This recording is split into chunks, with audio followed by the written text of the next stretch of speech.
Okay, we'll get started. Thanks everyone for joining today's webinar. This is our first in a series of quarterly webinars that will take everyone through the latest updates that have been made on the Passport platform and give you a bit of a preview of what's to come next in terms of our roadmap. So we are joined by, so my name's Mark, I'm the Director of Product at Gameday. And we're also joined by Rory Stewart, who's our onboarding learning and development manager, who will take you through some of the demo for today of the features we've released in the past quarter. And we've got Daniel Bignell, who is our Senior Operations and Product Growth Manager. And he'll be kind of just taking any questions at the end as well. So I will move on. So yeah, the agenda for today is we'll go through a bit of an update of the Gameday community website. And then we've also got some of the demos for the Q2 2025 releases and a roadmap preview for the coming quarter and beyond that. Just some guidelines today. We're just going to keep it to a 30-minute webinar today. If you can keep your microphone on silent, that'll be great. Just add any questions that you have in the Zoom chat and we'll take a look at those. Then we'll be monitoring those and we'll come back to those at the end in the last 5 minutes. So yeah, thank you for that. And I'll hand over to Rory to take you through some updates for Gameday community. Thanks, Mark. G'day everyone. If you don't know me, I'm Rory. I basically run all the training and learning and development stuff around Gameday, particularly the Passport platform. So basically it's my job to teach you as admins how to use the platform and where to get all your resources and making all that sort of stuff available. So as Mark mentioned, I want to run you through quickly what Gameday community is. So basically, this has been around for a little while, mainly as an avenue for news articles and release notes and that sort of thing.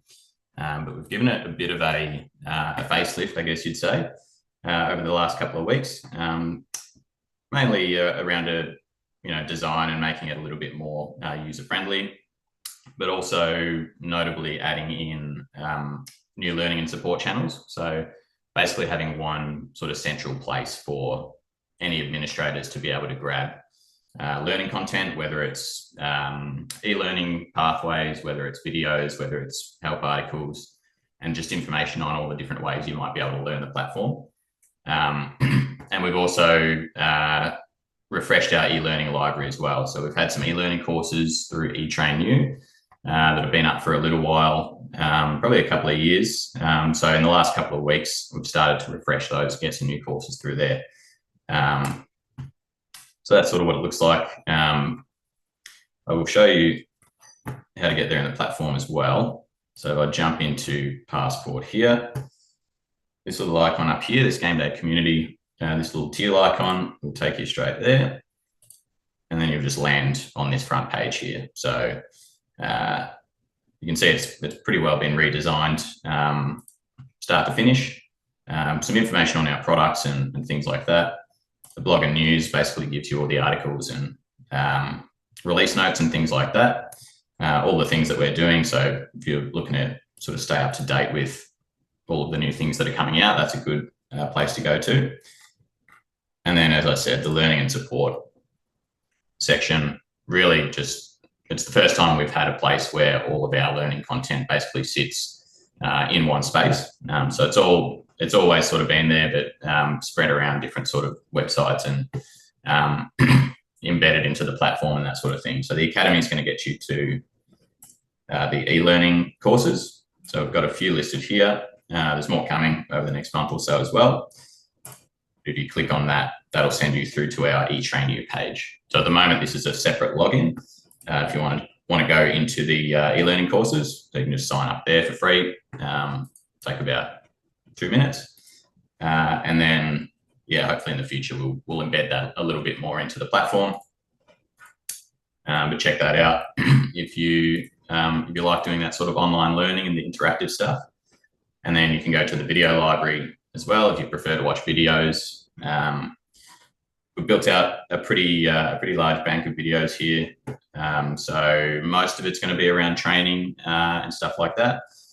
Not many of them go for more than, say, 2.5 minutes. So they're pretty short and sharp, and they're pretty much designed to get you, up to speed with whatever it might be, certain features that we've launched, a wrap of the features that have come out in the last few months, and then case studies and things like that might help you understand how other people use the system. So that's a good one to have a look at. And then the more comprehensive stuff sits on the help articles. So even this page has been sort of redesigned in the last couple of months, just from a user friendliness point of view.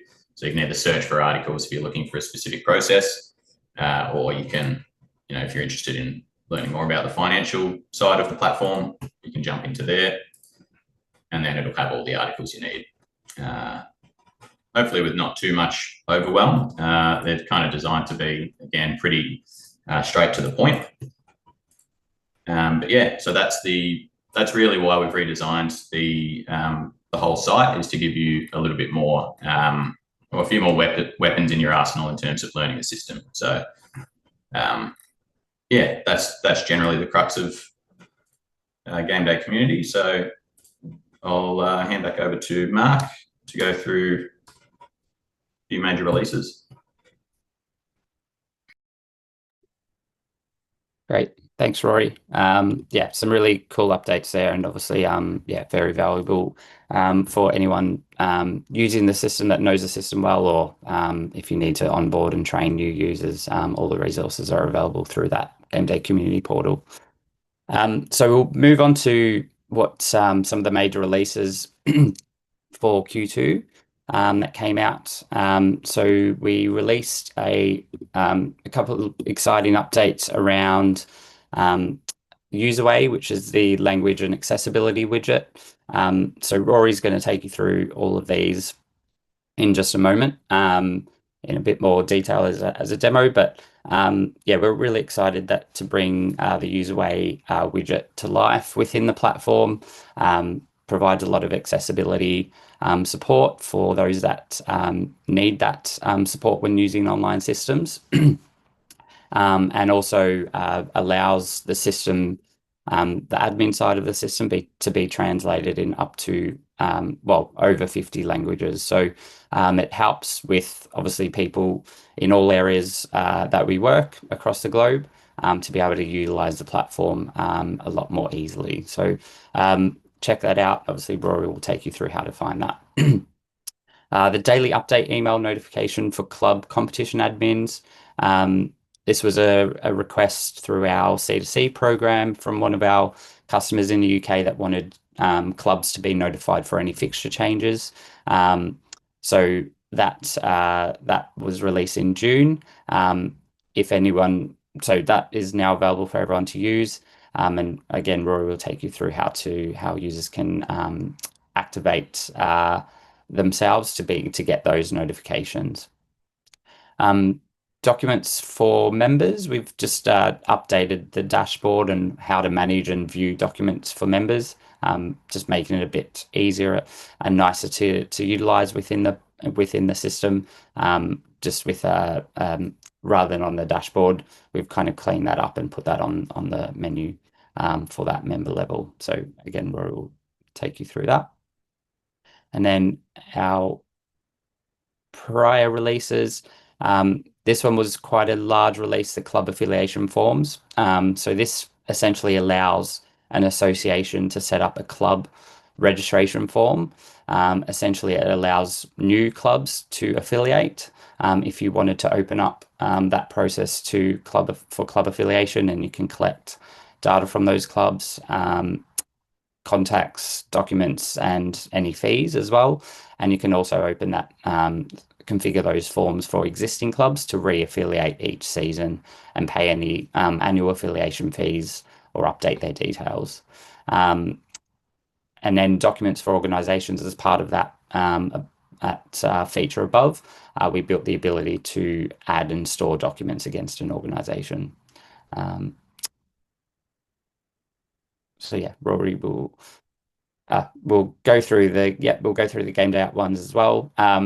So game day app, we did a version release. We did a couple in Q2, but the latest release included the ability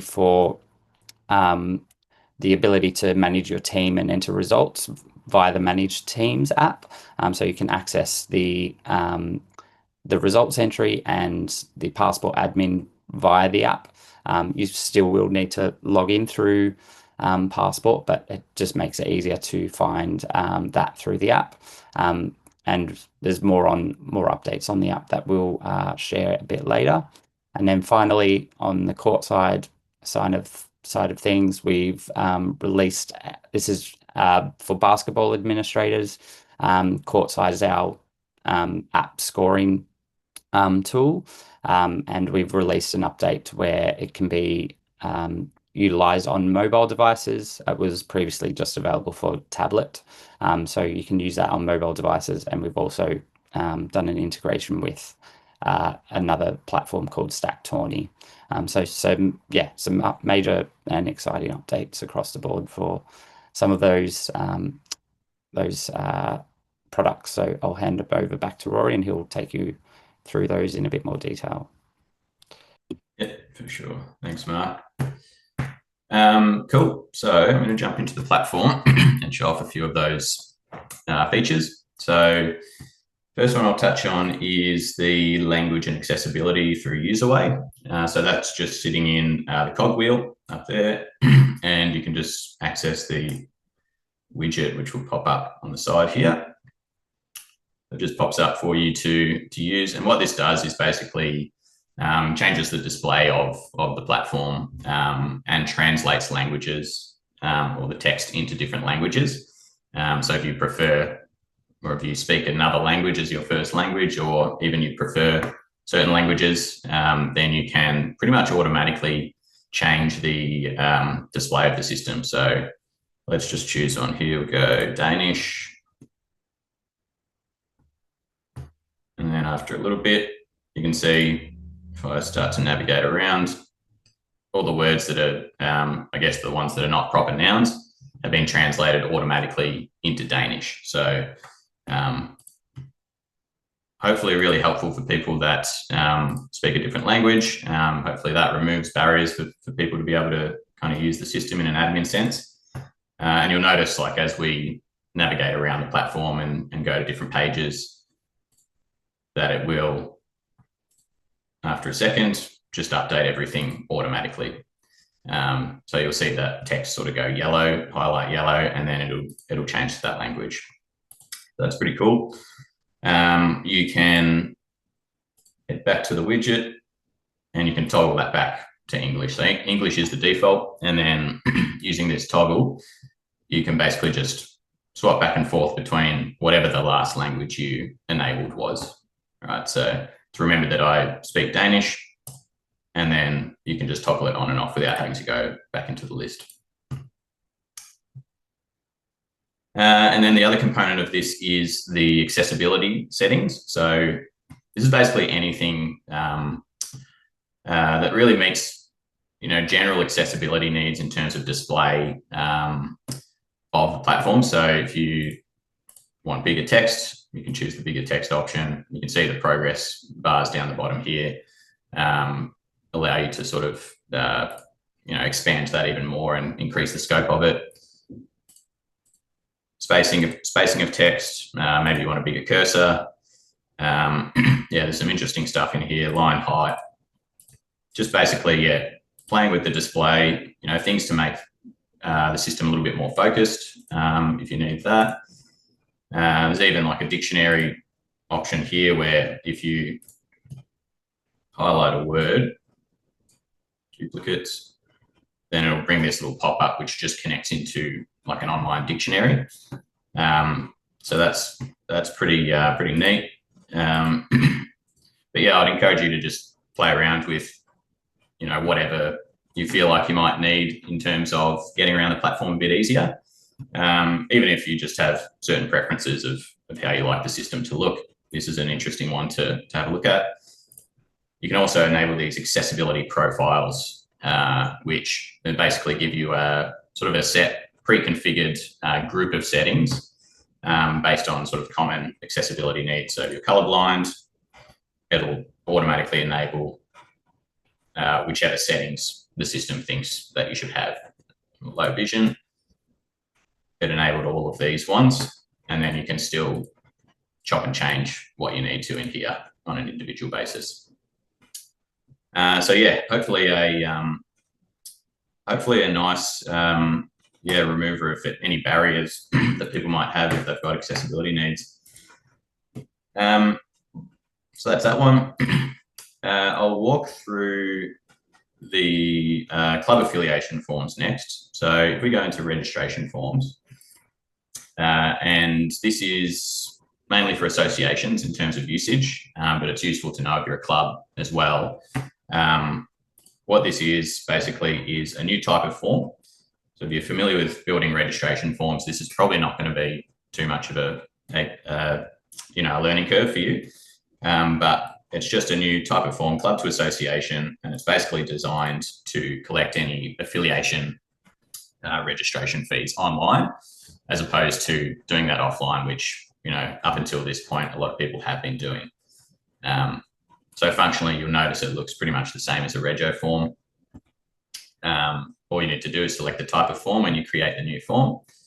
And a few other little things you can do that sort of differ from a usual form is, we scroll down the bottom of the field section, you can actually enable club contacts to be collected through the rego form. So your club contacts will be basically housed under this My Organization section. So we look at the contacts there. It's just any of your contacts, not necessarily users, but contacts that you store in your database. So every club's going to have a section here to add their contacts. Historically, that's been done through the database, but it can now be done through the rego form. So I'll show you what it looks like. So obviously you'd log in. I'm already logged in, so it's taking me straight there. But you can basically, if you're a user of a club, you'll see your club name appear here to register. So if you need to renew your affiliation each season, the details will just be there. And then if you want to, you can create a new club. And this is where the contacts come into it. So you can select a role, say registrar, add the contact, and then you add their details in there, which mirrors what shows in the contact section in the database. Right. So the other component of that I probably should show you is pending clubs. So in the pending club section here, this is where any new club registrations are going to come through. So if someone affiliates for the first time, they don't necessarily just go straight into the system. They actually have to be approved by an association first. You've got those simple approve and reject options. Approving a club will just put it straight into the list clubs section. And you can also click to view any of their specific details as well. Okay, so that's that one. And while we're on clubs, Mark mentioned we also released a feature basically where club administrators can be notified of any fixture changes. So any fixtures that have been changed in the past 24 hours, they'll get sent to a club administrator the next day telling them, hey, this match has had a time or a date changed, or a venue's been changed, or the teams playing have been changed, anything like that. And all you need to do to get that is edit your contacts and just check this box here for the competition admin. So anyone with this box checked as a contact, they'll get the notification email sent to this email address if they've got teams where their fixture's been changed. Does that make sense? So I'll give you a look at what the actual email looks like. So that's sort of what an example of what an email would look like with those notifications. So we've got the Bears Club, and then the changes are just listed here. So this one's had its match time and date updated.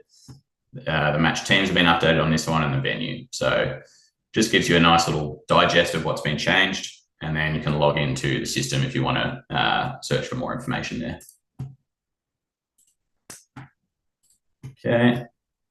So last thing I'm going to mention just quickly is our mobile updates. So rather than trying to demo a mobile phone on here, I've just created a little video just to show you firstly what Courtside is if you're not familiar. So anyone that runs a basketball association through Passport will be able to use Courtside as an integration. So basically it's a live scoring app that's now available on mobile devices, as opposed to just a tablet.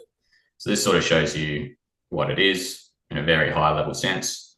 So you can just install it straight from the App Store or Google Play. And it's basically an interface where all your fixtures will feed through. Your players will feed through as well. And then you can just add them to the Courtside interface and sort of start the clock and score the game. So you're just adding points, fouls, or timeouts straight into, I guess, the member name or the team. And then that just gets uploaded straight into Passport and goes into the match results portal. So pretty handy to have that hopefully now on mobile devices as opposed to having to get tablets. And then the last little one I want to show you is through the Game Day app. We have included links through to Passport. So just to show you where that lives, if you're familiar with the Game Day app, you'll land on this schedule page. And then down the bottom here, you've got this jersey icon. So if you click that, it'll show you any teams you follow, and then it'll have this tab up the top here if you're a user of any teams within the system. And then if you go to manage teams, you go straight into the membership database, and enter results takes you straight into the online results portal. So you can select your players, enter scores and statistics, things like that if you're an administrator of a team with access to enter results. So yeah, handy one there to have on mobile devices as well. So yeah, I'll leave it there for the demo portion and throw back to Mark for some roadmap updates. Great, thanks, Rory. So we'll jump straight into looking ahead for what's coming up next for the second half of this year. So there's going to be a bit of there's current focus on some payments. I'll just go from left to right, essentially. So in terms of payments updates, we will be working to release shortly the ability for people to use link wallet payments through Stripe. Essentially, that allows you just to save your payment methods through Stripe wherever Stripe is used. It could be on a third-party site. If you put your email address, it'll remember. It'll bring up whatever payment methods that you have saved with Stripe, so users or members can check out quicker. Installment payments is a big one. This will allow an order to be paid in 4 fortnightly installments. So the organization that's offering the registrations will have the ability to enable or disable installments if they like, or whoever creates the form. So that should be going live in at some point in August. Some further ones, we've got membership-based subscription products. So this will allow you to offer subscription-based memberships ranging from weekly to annual subscriptions. So if that was something that an organization wanted to do, they could set up a subscription-based product, member purchases that product, and they'll just get charged like a gym membership or kind of like a Netflix subscription. For our customers in the UK, we will have BACS payments made available, and for European customers, SEPA payments. So they're both bank transfer payments. On the competition side of things, we've got the play-by-play UI update. So that will improve the display on website Match Center. I believe that may have just gone live this week. We're also looking at character support for UTF-8 characters, so that supports things like Maori, Icelandic, Irish, all sorts of different characters and languages. Some competition management enhancements, just simplifying the setup process, improving the competition setup, and also final series management. We're also looking at single sign-on and two-factor authentication login as well. So to improve some security side of things is there. Game Day View, we're looking at releasing a version 4 of that. If you're not using that or interested in that, just please contact your account manager to find out more about that. And then on the marketplace side, we're looking at an integration with Xero for accounting packages, and also ability to offset advertising through your website as well through a subscription service.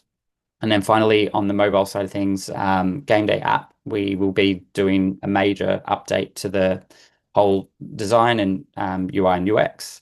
And courtside and schedule will just continue to have small updates made. Some other exciting things that we're looking at is Game Day IQ. So we're going to be releasing a lot of AI kind of powered features and looking at what we can do in that space. So some of that we're already doing through things like chatbot and some other, if you go to the next slide, just the way we work and how we're working with AI assisted tech tools. And we're looking at some AI powered workflows as well that we can introduce. And then finally, Game Day Destination is something that we've been kind of excited to have a look at to release. So it's going to be something that will hopefully be quite a great tool for a lot of organizations that use Game Day. So just keep an eye out on that.